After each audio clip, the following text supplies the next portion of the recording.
मर्द और बीवी के अलग होने के जुमला 7 तरीके हैं, 7 वेज है, 7 रास्ते हैं जिससे मर्द और मियां और बीवी अलग हो जाते हैं एक दूसरे से इस्लामी शरीयत के अंदर। मशहूर जो हमारे जहनों में बैठा हुआ है सिर्फ तलाक और खुला है। इसके अलावा भी 5 और तरीके हैं जिससे मियां बीवी में जुदाई हो जाती।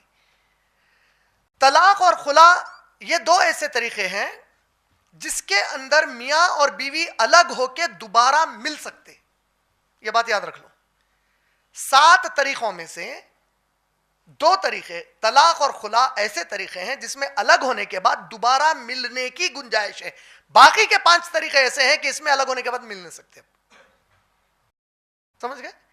तलाक और खुला के अलावा जो तरीके हैं 5, वो हैं फस्ख, तग़यीर, ईला, ज़िहार, लिआन। ये 5 तरीके हैं।